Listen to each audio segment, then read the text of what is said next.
It's 100 years since the Russian Revolution. And it all started here. And it cut off Russia from the world for nearly 70 years. But new DNA evidence suggests that 1 in every 600 Russians has Scottish ancestry. I'm discovering Scots who made a massive impact on Russia's history.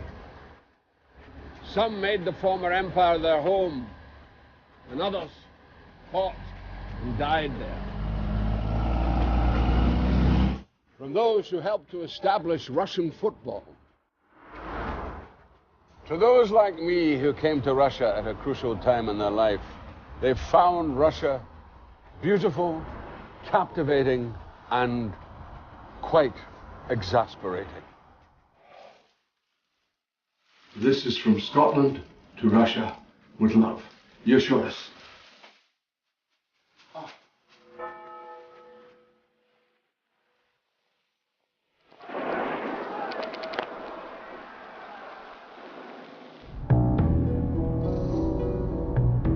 I first went to Russia 30 years ago to teach a series of Shakespeare workshops to young Russian actors.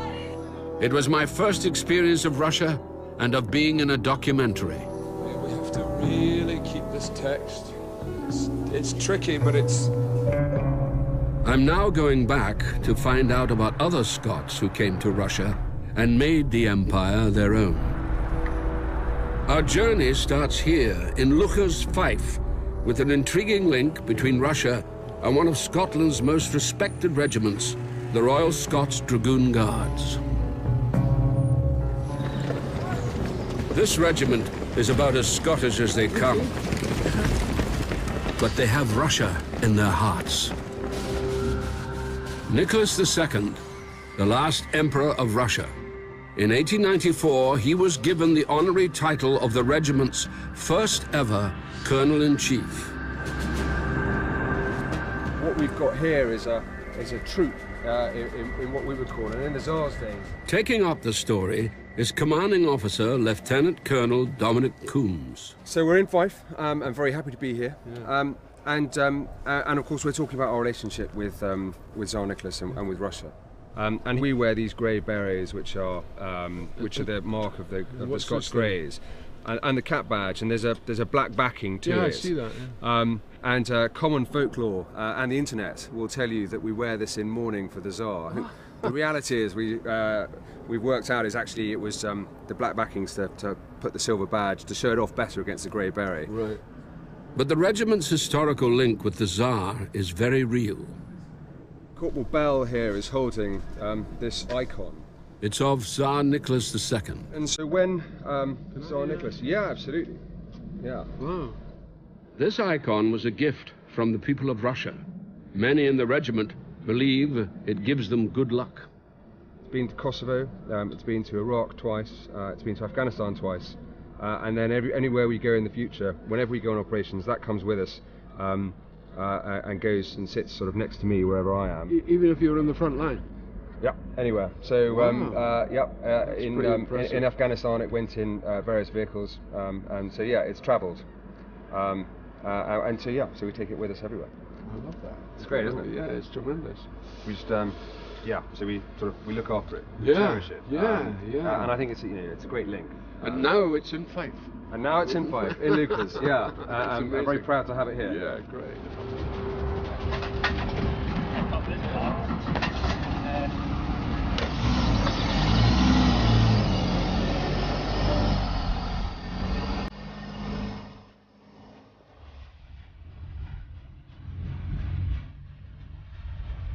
Nicholas II was the last of the 3-century-old Romanov dynasty. That the Royal Scots Dragoon Guards carry this piece of history wherever they go is truly amazing. But first, we have to find out where it started.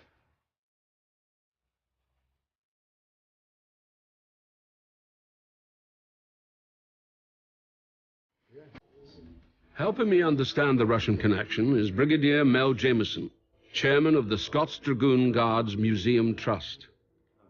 And what's the uniform he's wearing here? That's the Scots Greys. That is the Scots Greys uniform. Full dress of the Scots Greys with all his... This is the Tsar? This is the Tsar, again, on his royal yacht Standard. And the band played, the Scots Greys band played on the yacht for him. I love this picture, and I love this torch he's somehow gone down with it. That picture still hangs in Buckingham Palace. And Queen Victoria was so fond of her great-granddaughter, Alexei, that she turned out at the front door to meet her, and as she called him, Nicky. In 1896, the Tsar and his wife Alexei, granddaughter to Queen Victoria, visited Balmoral. This rare footage captures that moment. The royal couple had been married 2 years, a fairy tale romance that Queen Victoria believed would help create peace within Europe. Tsar Nicholas, Tsarevich Nicholas actually, came over because Queen Victoria had a review of her troops at Aldershot. And riding past, one of the regiments was the Royal Scots Greys. And he said to Queen Victoria, seeing all these grey horses and scarlet tunics, what a beautiful regiment.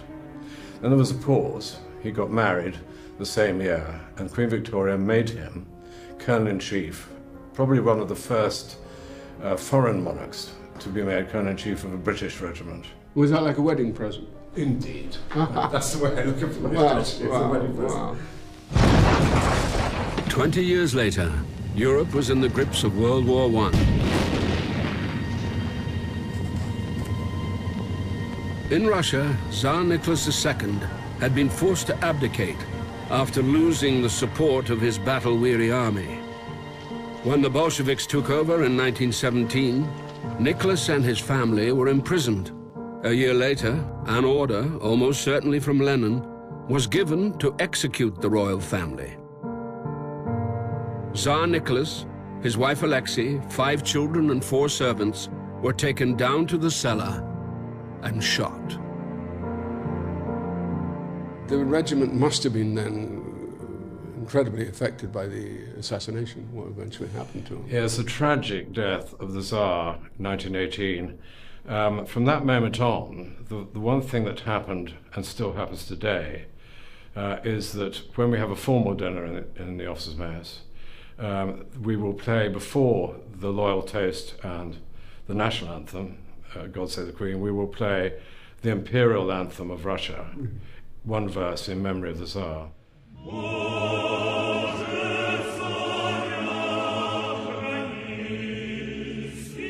It's done with us sitting down, as we sit for the national anthem as well, strangely, sitting at attention, remembering the Tsar for that period in time, and we take it very seriously.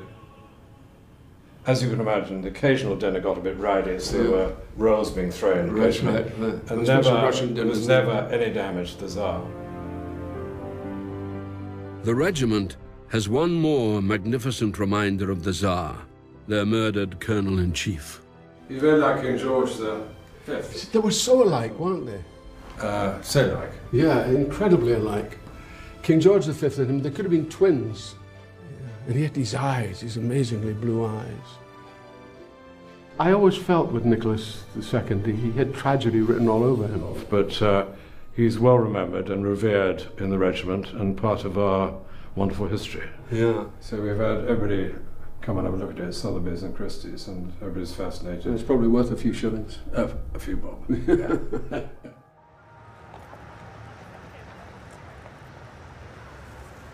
We Scots certainly love lost causes, and there's nothing more romantic or tragic than the demise of the Russian imperial family. But there are many other links between Russia and us Scots.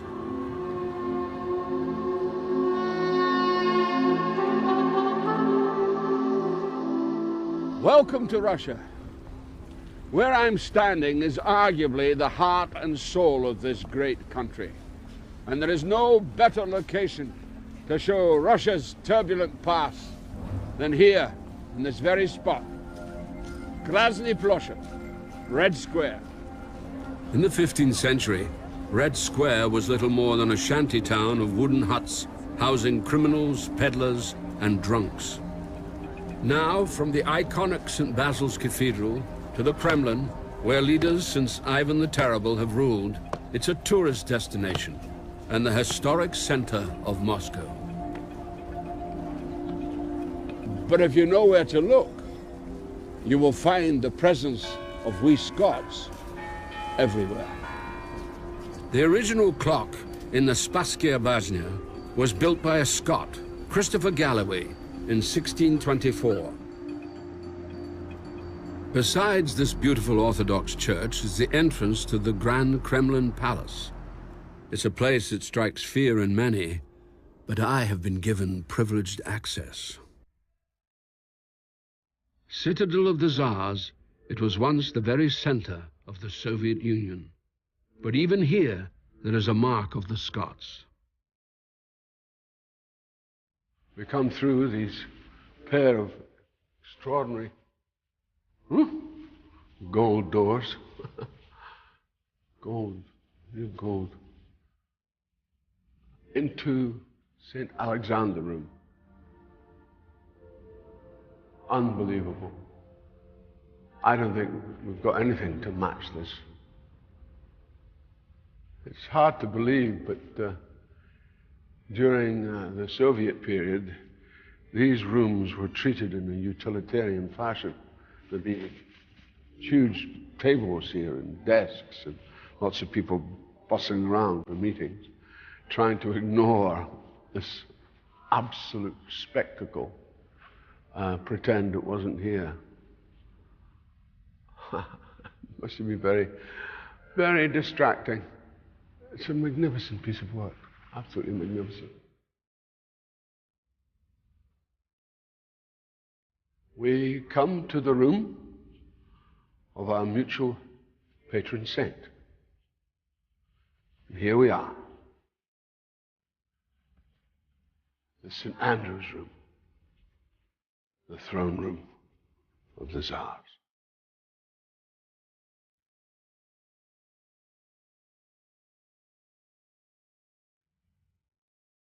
Gobsmackingly beautiful. No people, just me. Incredible.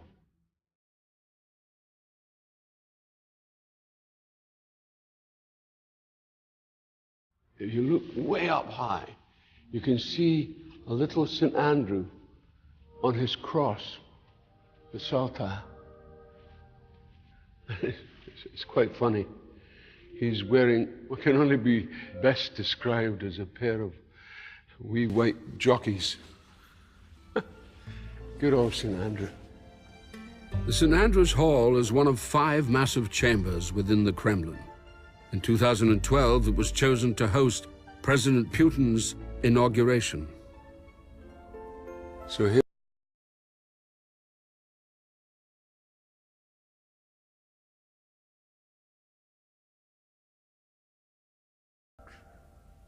very evocative, in the midst of all this amazing splendor. It's also such a strong reminder that St. Andrew, I mean, he's all over the place. I mean, he's part of the Russian emblem with the two-headed eagle, and there's St. Andrew crucified in the middle. And how much that Saltire has come to mean to us. So it's something we have in common. Well, there's only so much gold a man frae Dundee can take. It's time to leave the big city of Moscow.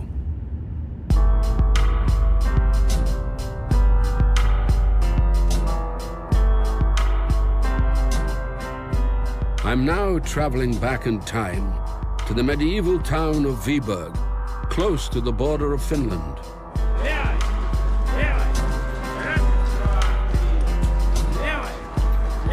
This reenactment group come from all over Russia to follow in the footsteps of Patrick Gordon from Aberdeen. In the 1690s, this Scottish soldier was the highest-ranking general in the Russian army. They're led by Boris Migorski. Станислав Маркович, ты сейчас будешь стрелять и курить, это будет самое оно. Это будет аттракцион.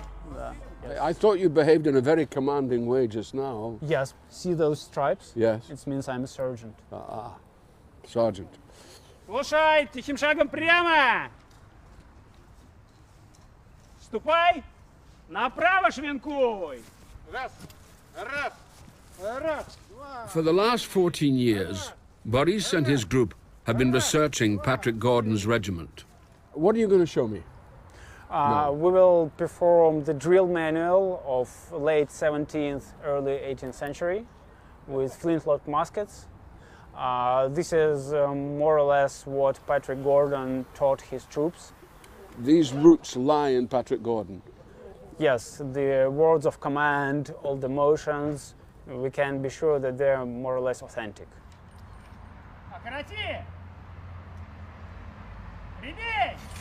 In the middle of the 17th century, Russia's army was largely made up of villagers defending the motherland.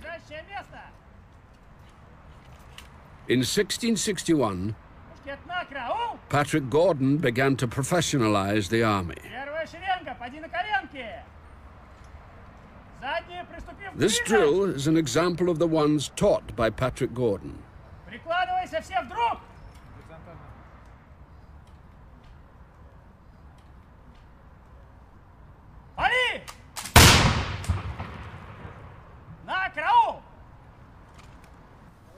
That's the sense of, firing in volley.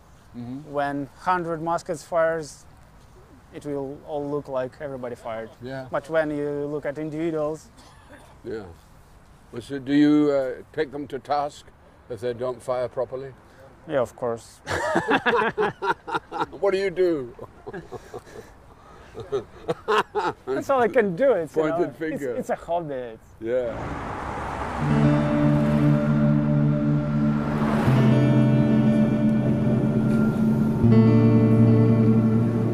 I want to find out more about Patrick Gordon and why he came to Russia in the first place.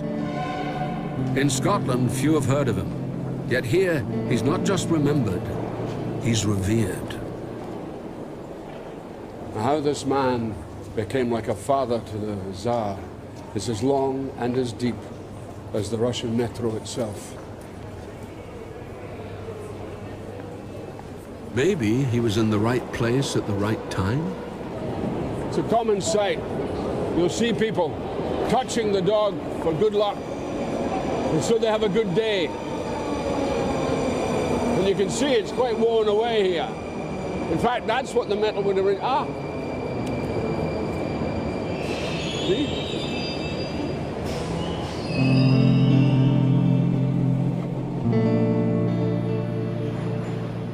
To find out more, I'm going to meet Dr. Dmitry Fedosov, a historian who's been researching Patrick Gordon for the last 20 years.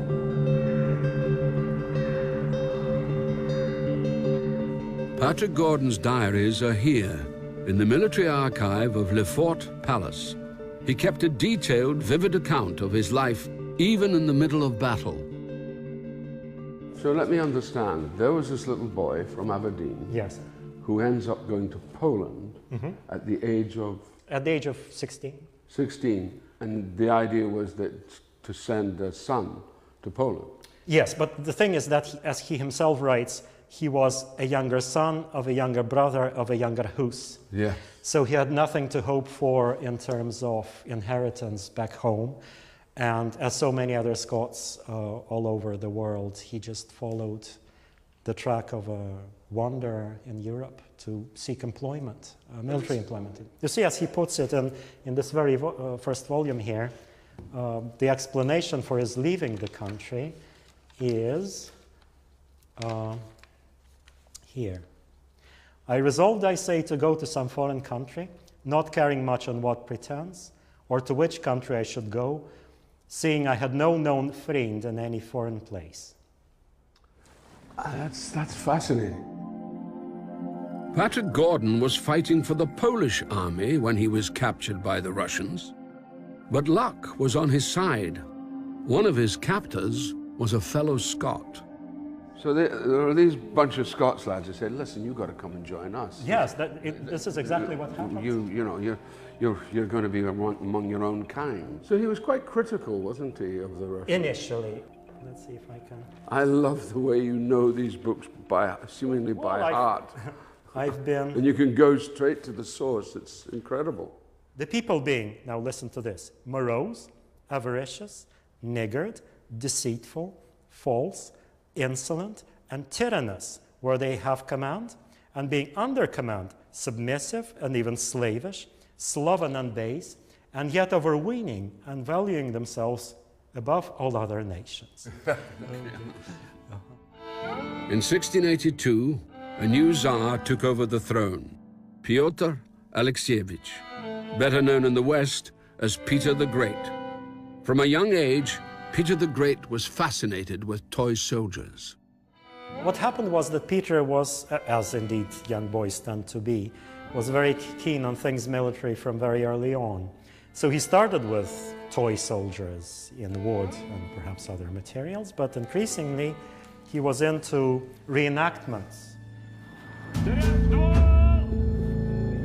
As the Tsar grew older, he was given his own real soldiers to play with, a bodyguard of 100 men. Patrick Gordon trained them up for the young Tsar, and they were nicknamed the Toy Soldiers, or Playmen.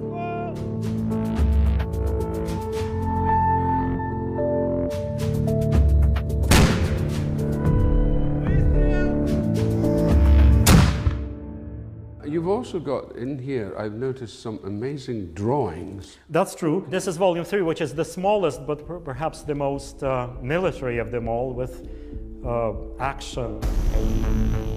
In 1695, Patrick Gordon had a reputation as a formidable soldier. The siege of Azov, where Russia fought the Ottoman Empire for access to the Black Sea, would make him a legend.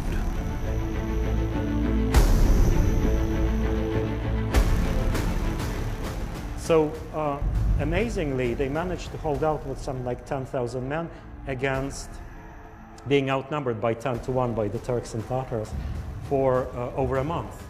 One diary entry sums up what Gordon faced. On the bridge, I did meet 5 or 6 Turks with their drawn scimitars and the heads of Christians in their left hands. At these firing my pistol, I break through and ran to the right hand on the top of the dam. I got out also, and then made as much haste as possible to the Liger, to the Russian camp. So he survived by a hairbreadth, and it was really a miraculous salvation. That's an amazing escape. Patrick Gordon served the Tsar until his death in 1699. Peter attended him several times, almost constantly, when Gordon was on his deathbed, again here in this part of Moscow in November 1699. Indeed, Peter closed his eyes. And of course, the funeral was lavish, and I think no Gordon, not even any Duke of Gordon, was ever buried with such pomp and grandeur as Patrick here in Moscow, because the Tsar himself was in the procession at the head of his regiment. To sum up, Dmitri, would you say, I mean, apart from Peter, who was the great, that he was probably one of the most important men in Russia at this time? Definitely, certainly. In Russia, and I would say more, he was one of the more important men of the Scottish diaspora worldwide. After speaking to Dmitri, Patrick Gordon's story has come alive for me.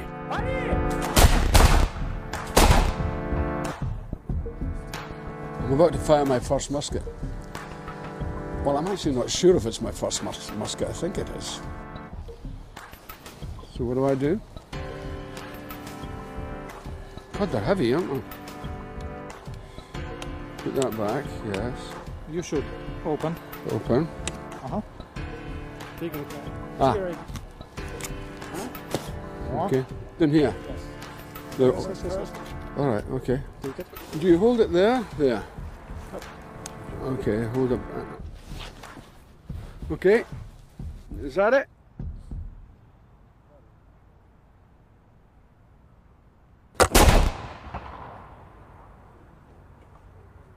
There's an interesting postscript to this tale. The toy soldiers, or playmen, disappeared after the revolution, when the imperial family whom they guarded were murdered. And just 3 years ago, Putin decided to reinstate them. And now they are the official guard of the Kremlin.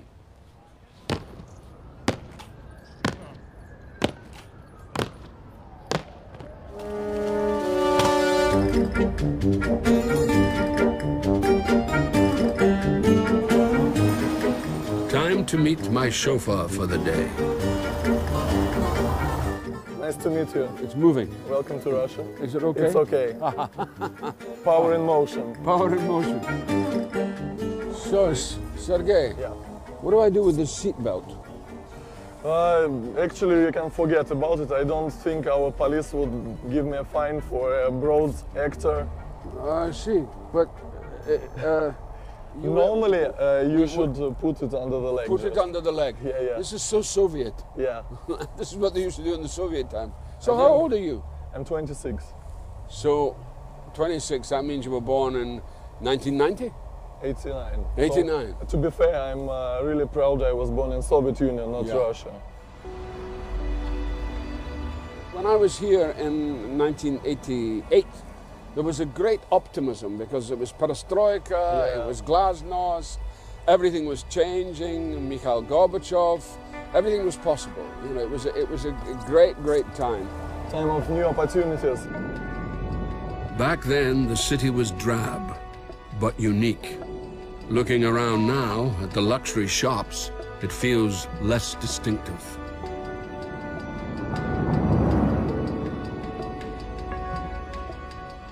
How do you feel about Gorbachev? He is the man who fucked up my country. He was, to me, he seems a weak leader. I feel sorry that we live in different countries with Ukraine, Belarus. It's one nation for me, and you know, I'm really sorry we are separate nowadays. And you think that was Gorbachev who fucked up your country? Yeah, probably. But at the same time, he allowed for changes to happen. I like the changes, but I don't like there is some hate between the nations which were brothers.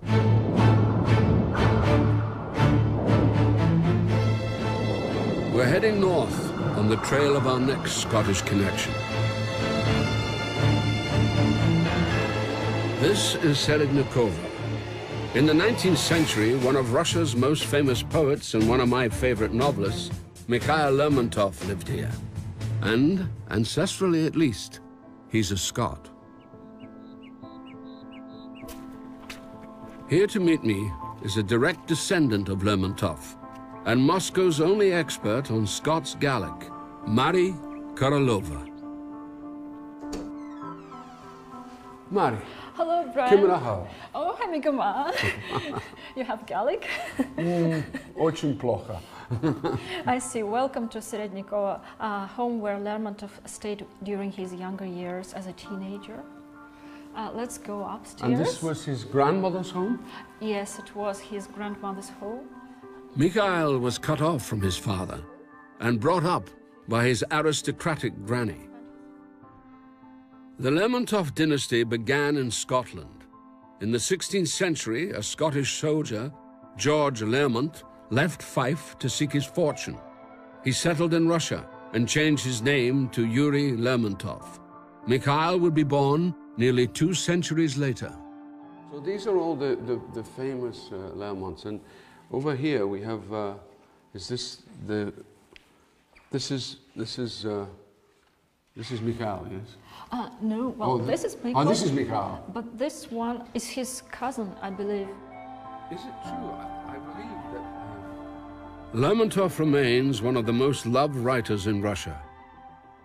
He developed a very clear language, which became, some people say, probably the best prose. The best prose for Russia is written by Lermontov, because his language is very clear.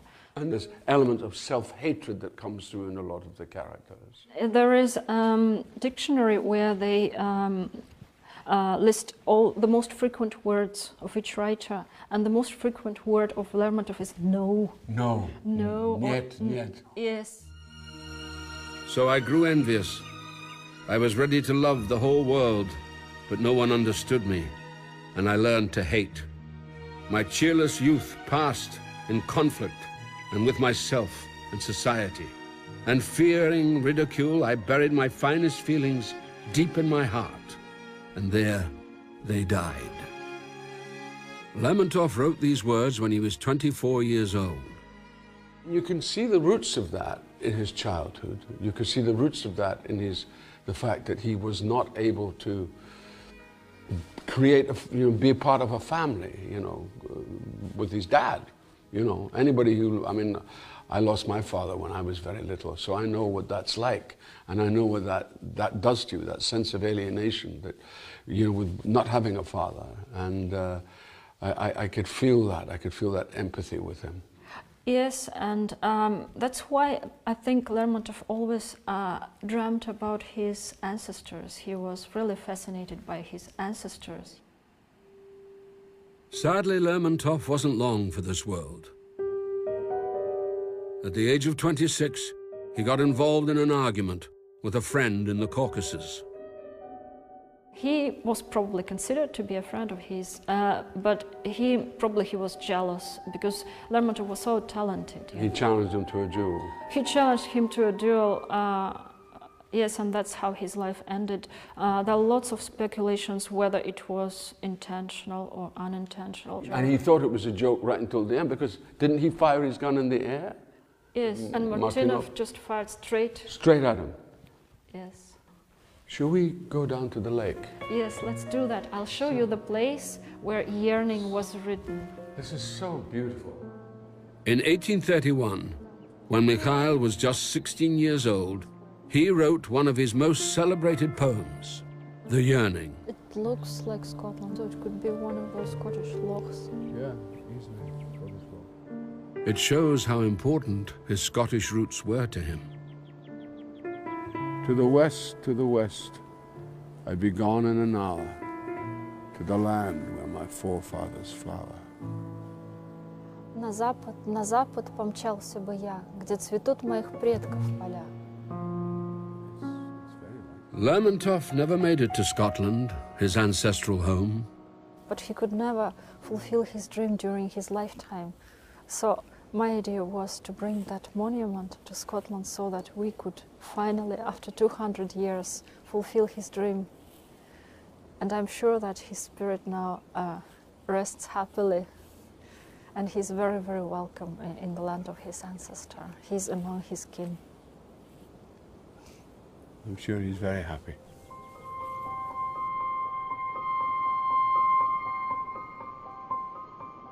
Westwards, ever westwards would I fly, where flourish the lands of my forebears, where in an empty castle, on mist-clad mountains, rest their forgotten remains. That sculpture now lies here, in the village of Earlston, in the Scottish borders. Today is the anniversary of his birth. It's a Russian tradition to gift flowers to the monument. So we have a little posy of red roses and thistles to represent Scotland, the Scottish people, and it's tied with a Flower of Scotland ribbon.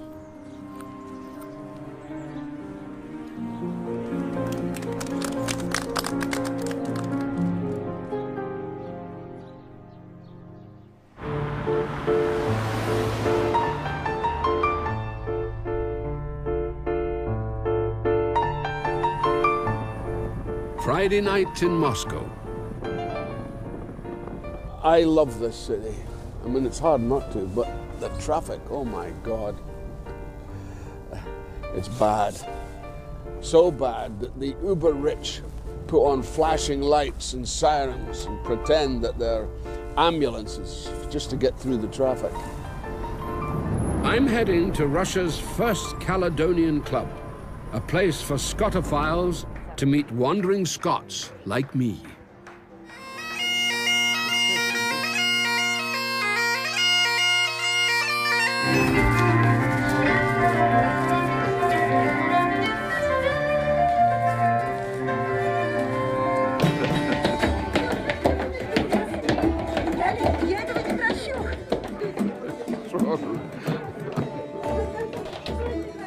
Russian fusion, Scottish fusion. It's run by President Vitaly Mironov. Vitaly has an amazing claim to fame.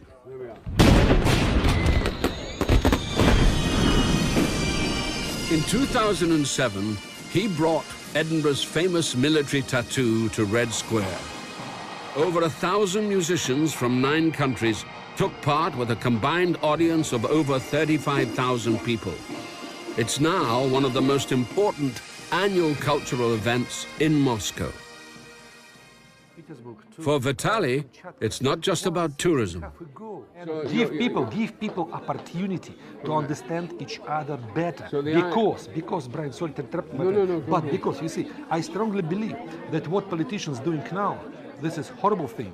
I mean, all politicians around the world, they thinking instead of us, they live themselves in plastic world, in world which they create for themselves.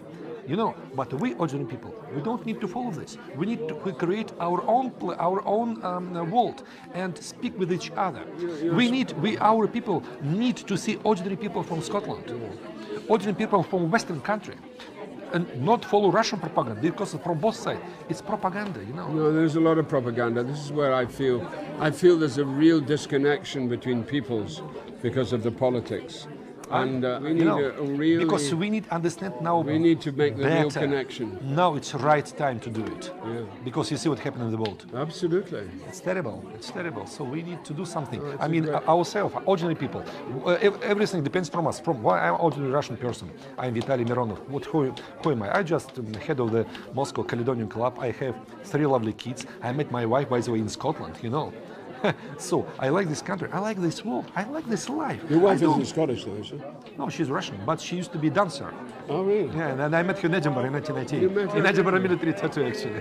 I spent all my money on whiskey and beer. But for Dmitry, co-founder of the Cali Club, it's a chance to let his hair down. I'll play the wild no, and it's so nay, never. No, they never, no more. And I'll play the one rover. No, never, no more. Never more. But every time come back in Moscow Kelly Club. Основание.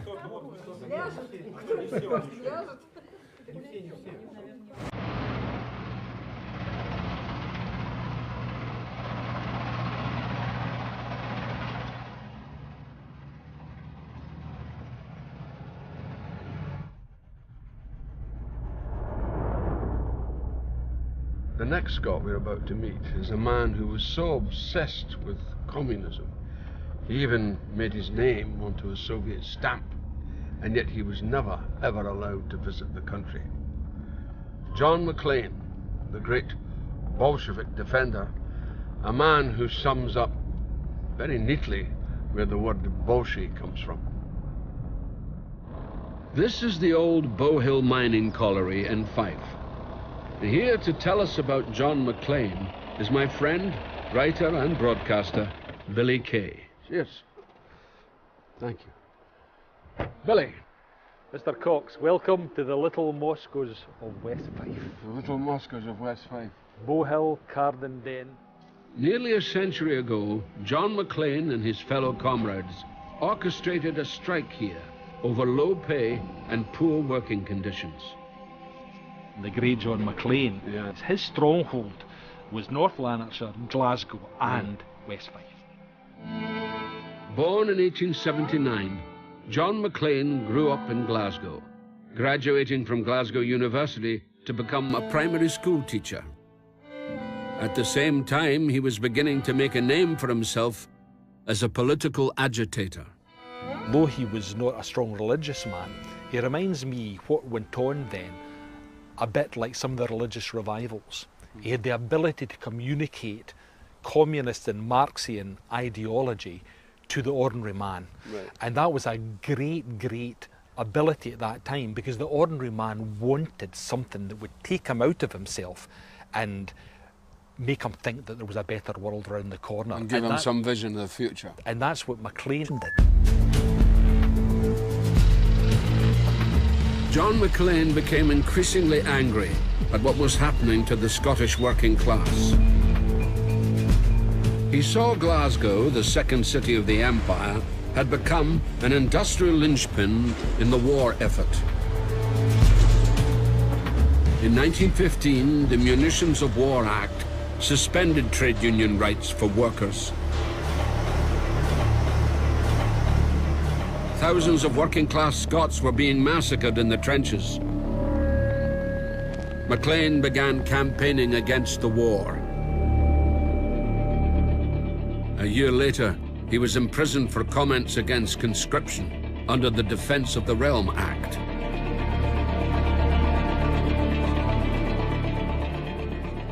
Do you like John Maclean? I do, because I've always responded to that phrase, all hail the Scottish Workers' Republic. Right. Maclean saw the Russian Revolution as an inspiration. The working classes could overthrow the elite, the very thing the British government feared.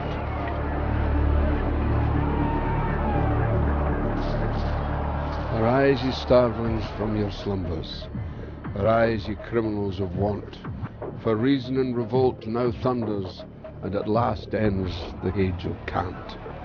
Away with all your superstitions, servile masses. Arise, arise. We'll change forthwith the old conditions and spurn the dust to win the prize. In 1919, estimates of up to 100,000 men and women filled Glasgow's George Square to protest for better rights. The government feared a British Bolshevik uprising. They sent in 12,000 troops and snipers to attack the protesters. He was an enemy of the state. Yeah. He was regarded as such, and he was regarded, in later years, the correspondence from that period, he was regarded as the most dangerous man in Britain. Right. He was the man who could cause a revolution. The biggest irony of all this was that he never actually visited Russia. He never got there. He never got there. Did he ever intend to go? I think he would have wanted to go, but he just was unable. I mean, from the Russian Revolution onwards, he was in prison.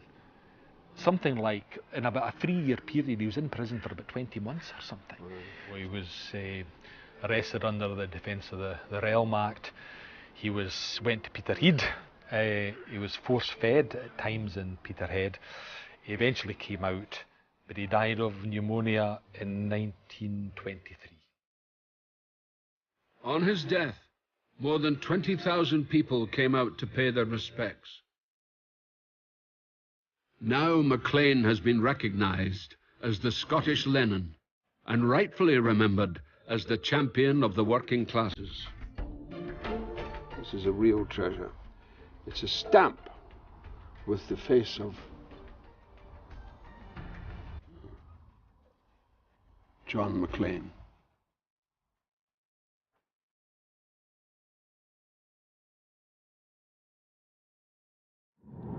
Only 10 years later, Russia was under the grip of Joseph Stalin.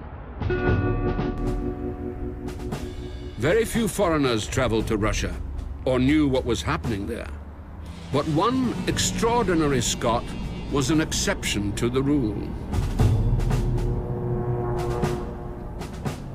Sir Fitzroy Maclean crisscrossed Russia's vast empire in the late 1930s, attending the purge trials of the great Russian intellectuals such as Bukharin.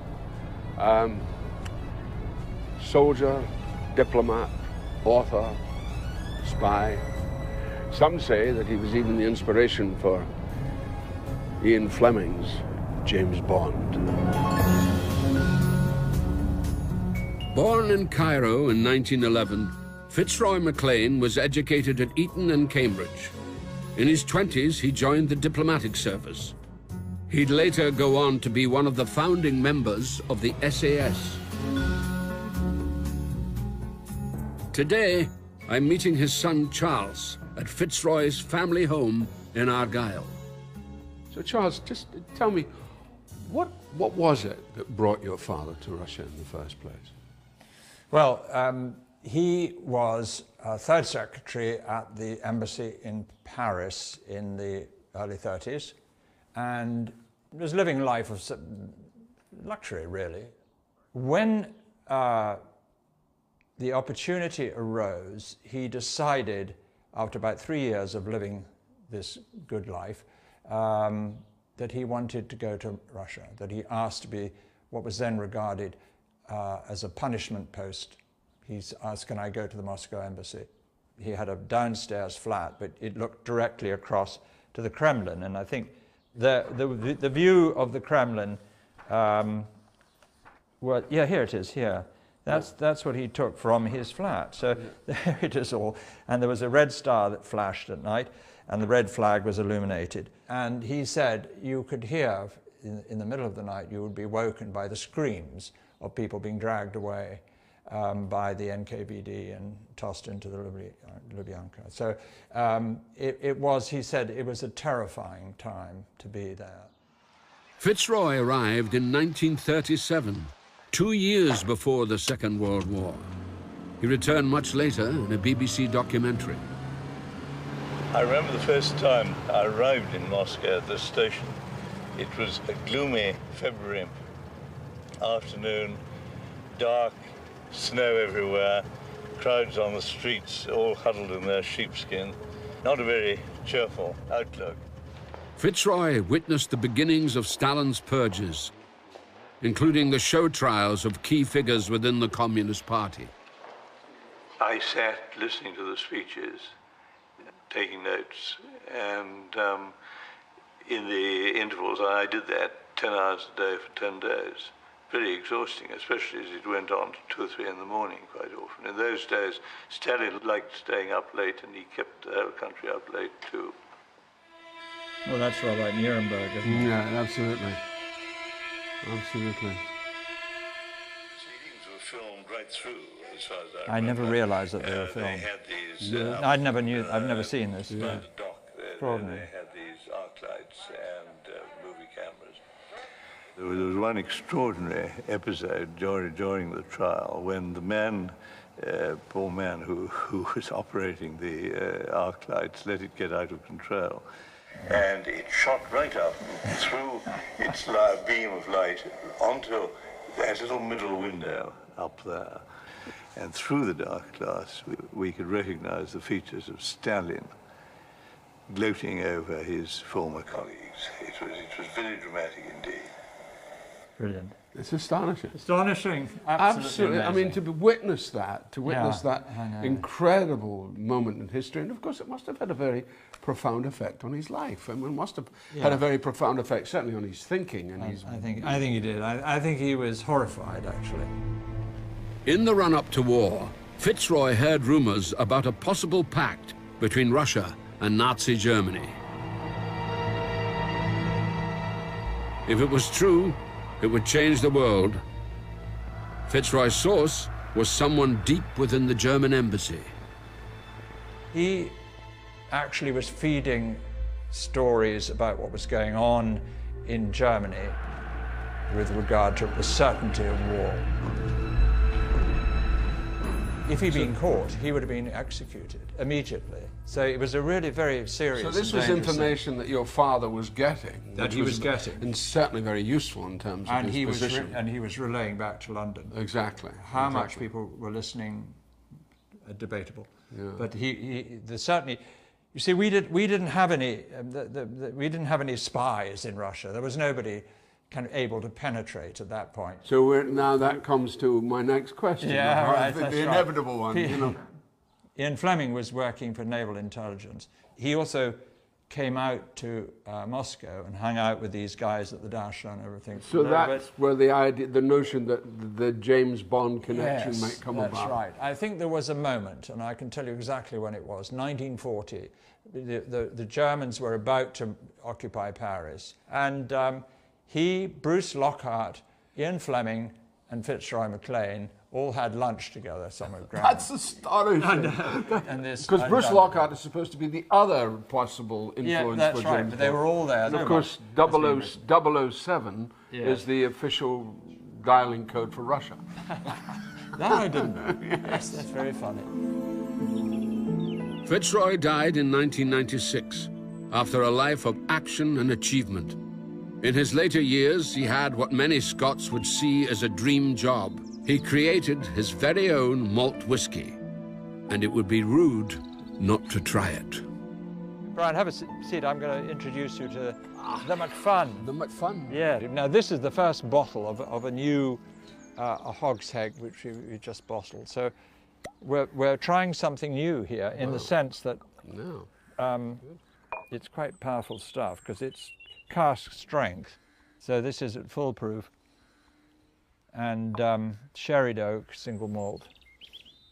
And if you like it, a little bit, a drop of water, that releases the flavour. That's okay? Fine, yeah, that's great. You don't want to drown it? No. That's great. Well, let's throw here. Slange. Okay.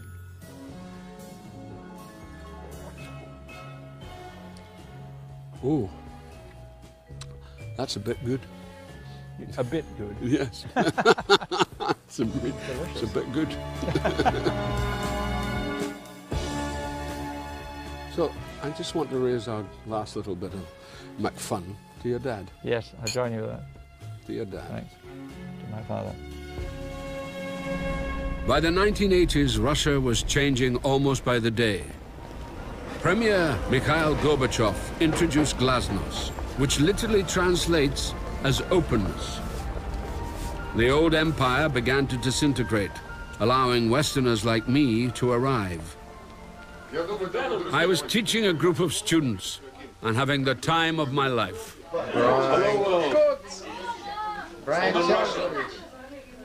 I just have to say something to the viewers out there. This is a trapped man. I'm trapped between two continents. They've got me here, they ain't gonna let me go. They've got me here under pretenses not false, but spurious. I'm now on my way to my old stomping ground.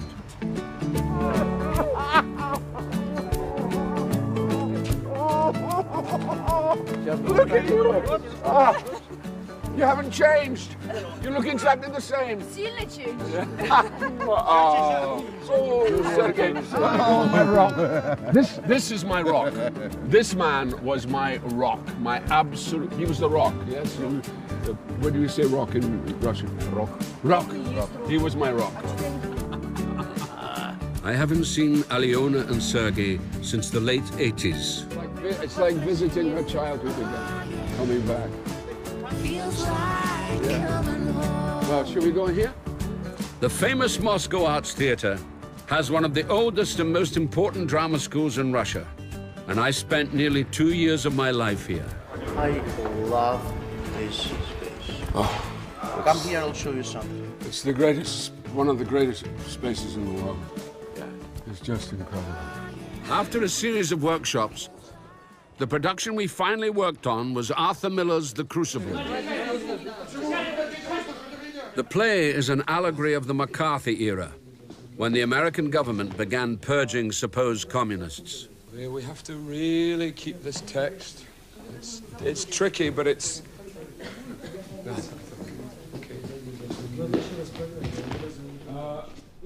I was worried that this play might be too on the nose for these young students, whose country, after all, was right in the middle of a state of flux.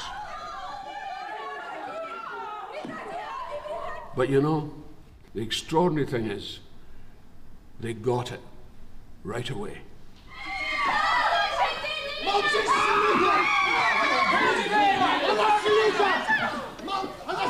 Do you remember this? Do you remember it there? I wanted to open their world up even more. So I brought them to London. None of these guys have ever seen this footage.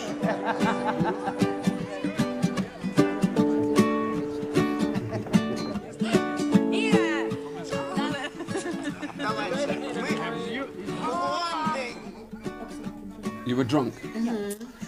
And do you remember I took you around various houses, to all the houses you stayed in? I remember everything. Yeah. Well, do you remember who you stayed with? I remember, of course, in your flat. Oh, you stayed with me? We mustn't talk about that.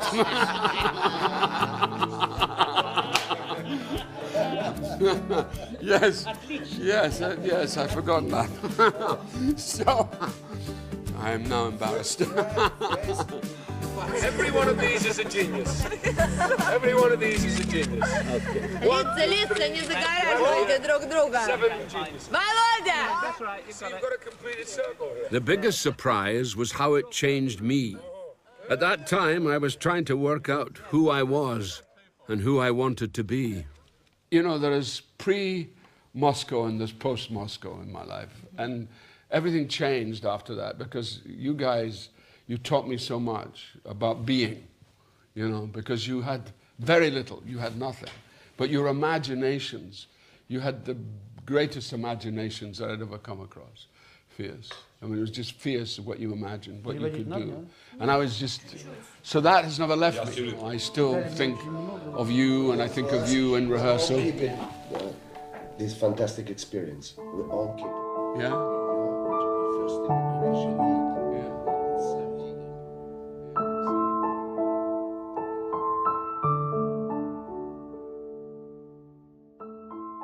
It's not left them, it's not left me, and it's something that we'll carry with us to our day and day. It's just there.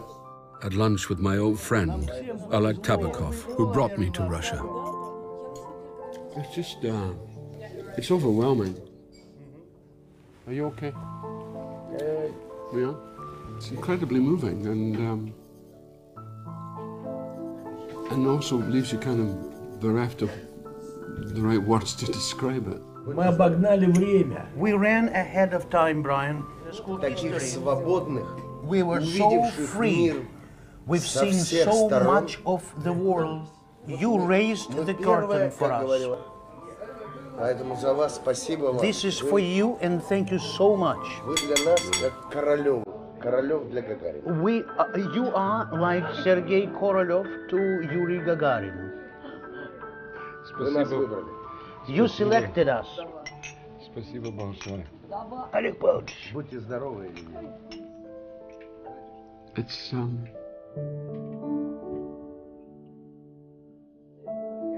fantastic.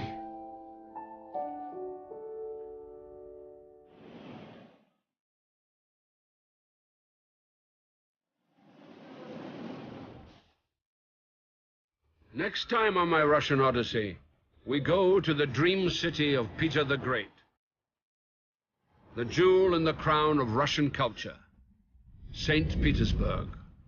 They damaged the painting. Oh. Poor Alexandra Fedorovna got the full might of the Bolshevik. Oh, this is beautiful. I wonder what the people of Leningrad made of this. What is it about this place that gets under your skin? I mean, I didn't want to say this because you're my father, but I mean, a lot of the time, of course, we were drunk. Good night. Spokojnej noci.